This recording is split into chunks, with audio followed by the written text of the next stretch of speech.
Yes.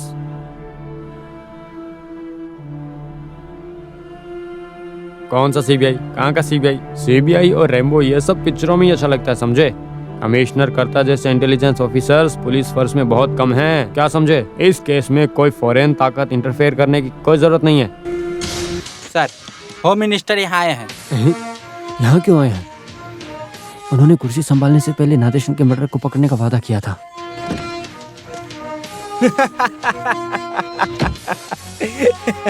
अरे ओए, सब बढ़िया चल रहा है ना? सर आप बिना नोटिस के यहाँ आ गए आप। मैं वैसे एक मिनिस्टर हूँ, सुनामी जैसे आएंगे और जाएंगे। पुलिस डिपार्टमेंट में हमेशा स्मार्टिफिकेशन होना चाहिए, इसलिए स्ट्रेटेजी है। स्ट्रेटेजी बोल रहे हैं? यस यस, वही बोलने आया था मैं। सर अंदर बैठेंगे? अरे व्हाई नॉट, मुझे अपने से छोटा या बड़ा ऐसा कुछ भी नहीं है, कहीं भी बैठ जाएंगे। तू बैठेगा? चलो। आपने बताया होता तो मैं वहीं आ जाता। Okay, by the way, case investigation के बीच तुम मार खा के रिहाब वगैरह गए थे, सुना है मैंने। मैं तो उस वक्त हॉस्पिटल में था। यस, वही मैं बोल रहा हूँ। ये हाई कमांड और साथियों के प्रेशर में मुझे मिनिस्टर बनना पड़ा, लेकिन तुम्हारे जैसे पुलिस वालों को मैं कैसे भूल सकता हूँ? ऐसा कभी नहीं होगा। मैं तुम्हें यहाँ पे बधाई देने आया हूँ। मेरे दोस्त और पूर्व होम मिनिस्टर नादेशन सर के कातिलों को पकड़ने के सिलसिले में आप बहुत आगे तक गए हो, ऐसा डीजीपी ने बताया है मुझे। पता चलते ही हॉस्पिटल के निकल पड़े थे, तो मैंने बताया कि डिस्चार्ज होकर अभी घर पे ही आएंगे। वो हैप्पी न्यूज सुन के मुझे बहुत अच्छा लगा सर। ये चीज मिनिस्टर खुद ही बताएंगे बोला मुझे। रकेल के साथ पेट्रोल मिक्स किया हो ऑटो तुमने बोला था, तो मैंने तुम्हारा मजाक उड़ाया, लेकिन मुझे अभी पता चला कि I understand you are very violent. Intelligent बोल रहे हैं। अहो क्या? हाँ भाई। तो वो ऑटो रिक्शा मिल गया? मिल गया है सर, आज सुबह, और ड्राइवर को हिरासत में ले लिया है। उससे सवाल पूछे? किया है सर, और ऑटो में आया जो उसे पहचान भी लिया है। कौन है वो? सर आपको जिस पे शक था। अभी जितना जल्दी हो सके मुजरिम को अरेस्ट करो। मैं मंत्री की कुर्सी पर बैठने से पहले ये केस सुलझाने के लिए ये एक टेस्टिफिकेशन है। मेरी तरफ से एक प्रमोशन कमिश्नर कर्ता को। सर कर्ता सर के साथ इन्वेस्टिगेशन में मैं पूरी तरीके से था। तुमको भी मिलेगा प्रमोशन। Thank you sir. हमेशा ऐसे सिर्फ सीआई बन के रहोगे? एक ऐसी ही तो बन जाओ। आहू, बोर्ड निकालो रे, अब गाड़ी निकालो। तुम अगर एएसआई बन जाओगे तो मेरे लिए वो बहुत बड़ा सर्टिफिकेशन होगा। सर मुझ पे विश्वास कीजिए सर, मैंने आपको सब कुछ सच बताया। ओके, तो नंदिनी तुम्हारा कहना है कि तुम मिनिस्टर के बंगलों पे नहीं गई, ना ही उनसे मिली और ना ही उनके मर्डर से तुम्हारा कोई वास्ता है? नहीं सर। विघ्नेश्वर। सर, भार्गव उसे लेके आओ। इसको जानती हो?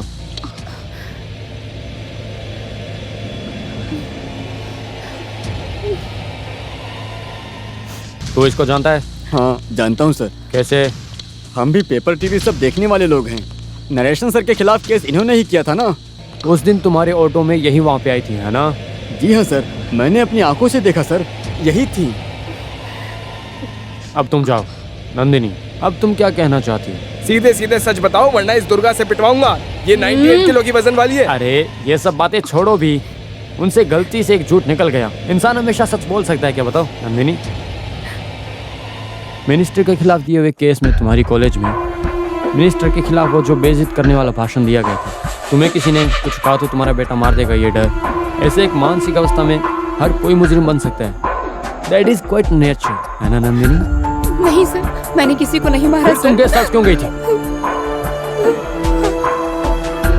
जिस दिन हादसा हुआ उस दिन 7:15 को सिटी हॉस्पिटल से तुमने मिनिस्टर के सेल पे कॉल किया था। मत करो नंदिनी, झूठ बोलकर ज्यादा देर तक टिक नहीं पाओगी, इसलिए सोचो मत। तुमने मिनिस्टर को क्यों कॉल किया था, बताओ?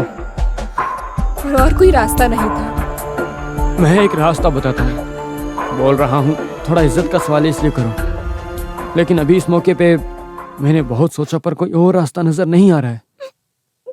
जितनी खबर मुझे मिली है उससे यही पता चला है कि रमेश अभी पुलिस की कस्टडी में है। उन लोगों के कुछ गलत करने से पहले हमें ही कुछ करना पड़ेगा। तुम सब छोड़कर वो नादेशन मिनिस्टर को कॉल करो। और कुछ सोचने का वक्त नहीं है, कुछ भी करके रमेश को बचाना जरूरी है। अभी वो उस आदमी के दम पर ही होगा। तुम कॉल करो तो उसे। मैंने किया कॉल, उसने कहा कि मेरा बेटा उसकी पर्सनल कस्टडी में है, और उसने कहा गेस्ट हाउस आओगे तो उसे बिना मारे छोड़ देंगे। तो इसीलिए तुम वहां पे गई है ना? हम्म। उसके पहले वहां कभी गई हो? नहीं, लेकिन मुझे जगह पता थी। तुम जिस समय वहां पर पहुंची तो आगे का गेट बंद था ना? हम्म। तो ऑटो वाले ने तुम्हें पीछे का दरवाजा दिखाया। जी हाँ। जब वहां पहुंची तो तुम्हें पता चला कि वो तुमको पाने के लिए एक ट्रैप बनाया हुआ था। शराब के नशे में वो मिनिस्टर तुम्हें छूना चाहता था। इसी कशमकश में वो फिसल कर गिर गए। तुमने मौके का फायदा उठाकर अपने बैग में से चाकू निकाला और मिनिस्टर को मार दिया तुमने, है ना? नो, नहीं, मैंने नहीं मारा। तो फिर किसने मारा? मुझे नहीं पता सर। जब मैं वहाँ पहुंची, मिनिस्टर खून में तड़प रहा था। इसका मैं कैसे भरोसा करूं? बताओ। भगवान की कसम सर, मैं सच बोल रही हूँ। गेस्ट हाउस नहीं गई पर घर पे रहने वाली नंदिनी अब धीरे धीरे तड़प रहे मिनिस्टर तक पहुंच ही गई। तुम मना नहीं कर सकोगी ऐसे में सबूत पेश करने वाला हूँ। इससे अच्छा कि तुम खुद ही बता दो कि आखिर सच क्या है। अभी के लिए जाओ।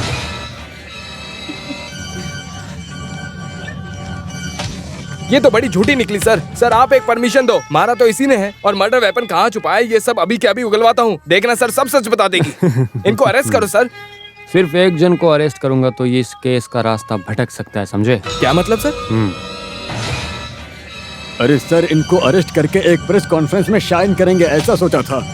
बगल में पड़े मुजरिम के ढिंडोरे से ज्यादा शहर में चल रहे मेले की पड़ी है हमारे कमिश्नर को। वो लड़कियां कैसे बोले तो सेंटिमेंट्स जागता है।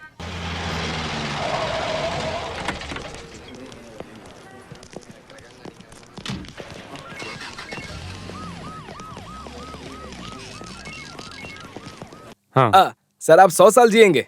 100 साल की क्या जरूरत है मिस्टर एलेक्स? 100 साल गधा बन के रहने से अच्छा है 6 साल शेर बन के रहूं मैं, समझे एलेक्स? सर अभी आप आएंगे ऐसा बोल के आईजी ने जस्ट पानी पिया। वो कितना पानी पीते हैं जरा मैं भी तो देखूं। और प्रॉब्लम्स क्रिएट किया तो होम मिनिस्टर के पार्टी वाले हैं, देखो मत, सबको धो डालो। हाँ, लेकिन ऐसे बोलोगे तो पब्लिक के चीजों को तोड़ने वालों को ऐसे थोड़ी छोड़ सकते हैं। अरे तुम तो बच गए। तुम्हें नरेशन सर के मर्डर केस से हटाकर उस केस को किसी दूसरे आदमी को देने को बोला है। सर तुम सही तरह से इन्वेस्टिगेट नहीं कर पाए और तुम किसी के इन्फ्लुएंस में आकर इन्वेस्टिगेशन की लाइन चेंज करके तुम मुजरिम को बचाने की कोशिश कर रहे हो ऐसा बोला गया है। कौन बोला? किसी ने तो डीजीपी के कान भरे हैं। ये गलत इल्जाम है sir. I am confident, I am on the right track. वो सब अभी बोल के कोई फायदा नहीं। अभी तक के सारे रिपोर्ट्स डीवाईएसपी एलेक्स पॉल को सौंपने के लिए कहा गया है। लो। Alex Paul? सर हाँ। मैंने बताया था ना, डिपार्टमेंट की सारी कहानी। सर आपकी ईमानदारी का एक पैसे की भी वैल्यू नहीं है। सर आपका ये हाल है तो मेरा क्या होगा आप सोचिए। रिजाइन करके सोच रहा हूँ कुछ चने बेचने चला जाऊं। चना बेचना उतना कुछ खास बिजनेस नहीं है सर। वो बात नहीं है सर। सर आपके अंडर के ऑफिसर को आपका ही केस सौंपना मतलब कुछ तो गड़बड़ है। हमारे जॉब के हिसाब से हमें इतने जल्दी डेस्परेट नहीं होना चाहिए।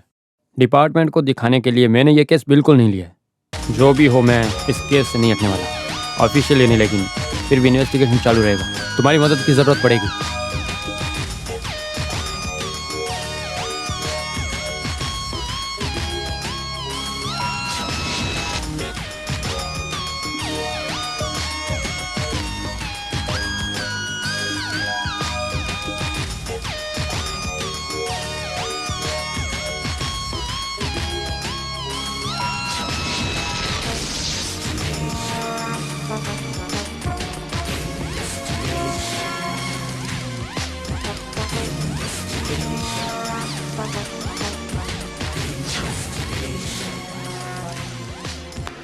इतने दिन से बिना किसी की नजर में आए रमेश तुम इस तरह यहाँ छुपे हो, मुझे अब सोच के डर लग रहा है। नसीब से बचे हुए हैं।